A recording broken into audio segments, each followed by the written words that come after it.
Good morning, good morning, good morning for this bright and early version of our daily session. Today we're starting off with Dixie on our daily time frame. It's about 6:30 in the morning right now. Reason I'm calling is because our alert finally started to hit here of our Dixie breaking that 102 level. As we are getting this daily poke down, we are getting upside on Bitcoin and ETH and other tech stocks. Keep in mind though that this daily candle needs to close this way or back above, and then we can look for a possible reversal. If this continues to close like this, we have a possible target of that $100 level coming in, and that will mean continued further upside in Bitcoin and ETH. Yesterday, Dixie was dumping alongside everything. Now that this is continuing to trip a little downside, Bitcoin and ETH has reversed its movement to the upside, basically doing another double top situation, and Dixie's putting in like a triple divergence bottom over here, so we'll see how that plays out. Going to the 4-hour time frame, you can see that we are basically finding resistance here under the 21 and the red EMA, getting that resistance push off. Until we close this 4-hour candle, we won't really know how safe we are. But if we close this candle outside of the 101.75 level, then we can look for the next candle to actually continue out downside. So this is what we're going to be watching after this 4-hour close in 11 minutes. That's kind of why I'm like awake to watch this.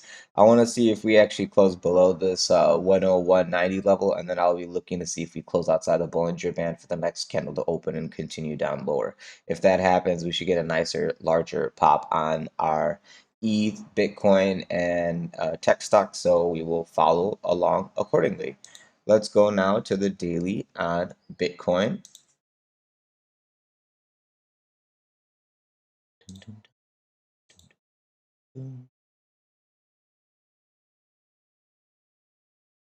So here is Bitcoin finding beautiful support on a daily time frame at the $27,600 level. We've mentioned that level I don't know how many times in the last few days, but yes, that level held as support.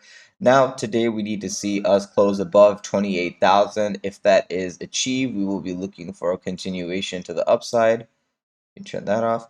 We'll be looking for continuation to the upside into that $29,000 area until we close the next 4-hour candle above this $29,200 area. We're not looking for continuation higher into that 30,000 or 32,000 or 34,000. First, we have to close a 4-hour candle above the last high at 29,200, and then we can look for continuation. If we find rejection here at 29.2 and we start rolling back down, if we don't close above 27,800, then this trap will officially kick in and we will get a nastier move to the downside, looking for liquidity grabs, possibly lower than 27,000 all the way to 26.5. So just be aware of that this golden cross has happened. This has become support, but it can test into that support and even lower as long as it doesn't close into it. But a wick is acceptable. So be aware that a wick all the way to 25,400 is a buying opportunity, not an opportunity for you to panic and sell. Um, Aside from that, let's go to a 4-hour. You do see on RSI on the daily you had room to the upside, but the upside is at 29,200. Until you close a 4-hour above it, we're not really going to get too gung-ho. As you can see on a 4-hour time frame, we are continuing off as well. After putting in this little inverse head and shoulder, it's looking like we're about to start playing it out. If you get a 4-hour close above that $29,000 level, you should be very, very ready for the next thing to come, which is around 30,000 and even 31,000. So yeah, right now everything looks healthy and good. If you find resistance though at around 28,600 and you can't close above it on a 4-hour, well, that's your signal that hey, you're putting in lower highs, and then that 4-hour candle can be the pivot for us to go sweep the liquidity downside almost all the way to 26,400 is what I'm looking for. So keep those levels in mind. If you are aware that this is the middle line, obviously you can take a straddle on both sides. You can add to your shorts all the way at 29.2 from 28,600 to 29,200 is a shorting opportunity. From 27,700 all the way to, I mean, I want to say like 27,000 for now is a buying opportunity, but really it's 26,000. That's the buying opportunity. So you have a whole almost like $2,000 drop right there for it to steal liquidity, follow this retail trend line, and then continue back up. So just be aware of what possible price action you're in for and trade for accordingly. Majority of the people are not going to be short; they're going to be long. So if you want to just take that easier trade, give it another 2.5 hours, and you can watch this continue up possibly before possible reversal. Um, yeah, that's that. Let's go to Ethereum.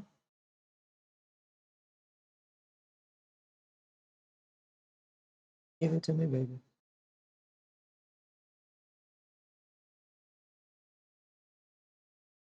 I had an ETH long from last night and a short. Pretty crappy straddle, like $5. I closed my long in the morning at 150% profit. I just added to my short. We're gonna see how it goes.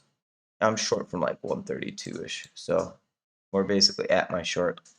One thing I want you guys to notice is as ETH is coming into its resistance, we are putting in bearish volume divergence. There you go. As we're coming into the high, we're putting in these lows of buys, meaning we are running out of buyers at the top. One market sell will hurt us hard. So please be defensive in that manner. If we cannot close 4-hour candles above 1850, I will be using that as a shorting opportunity for lower.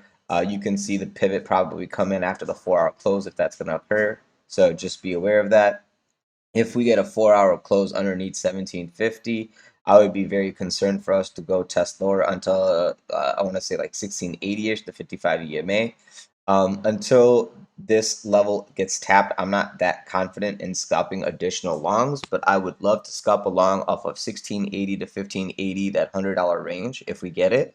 Until then, I'm already long. I mean, I'm short. I would like to take my first entry of my long around 1790, 1800, and after that, I'll add into it at 1760.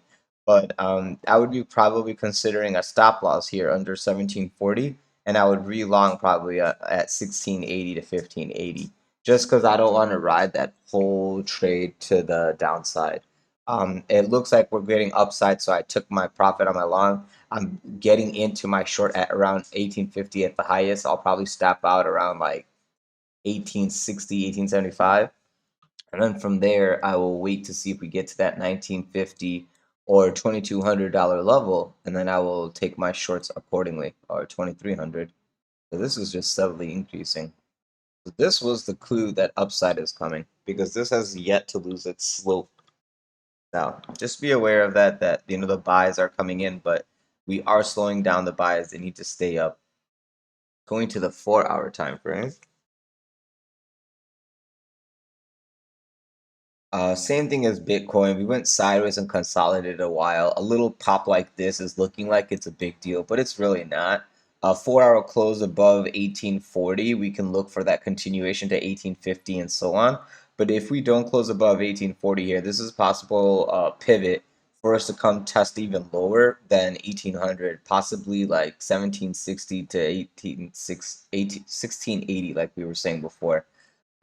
In this time frame, I would be scalping the long around 1760 and then probably letting go of it around here and then probably trying again around 1700 to 1680 and see if I can scalp the long in this range for the retest back into 1760, take profit, and then I'll reshort this level for downside continuation if I get that opportunity.